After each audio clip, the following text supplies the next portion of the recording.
সোজা, মোটামুটি সোজা শেপ দিয়ে একটি টেনিসের ব্যাট একেবারে পোরপাটের ক্যান হ্যান্ডেল দিয়ে রেডি করে দিলাম। ভাই আসছে বগুড়া ধুলোর থেকে, অর্ডার করা আছে।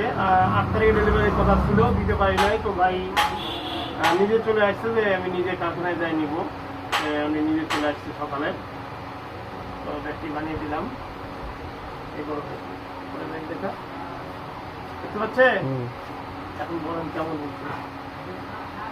খুব ভালো হয়েছে ব্যাগটা। আমি এখানে নিজে আসছি, এসে ব্যাগটা বানায় নিছি। দাদা অনেক সোজা শেপের একটা ব্যাগ বানায় দিচ্ছি অনেক সুন্দর করে।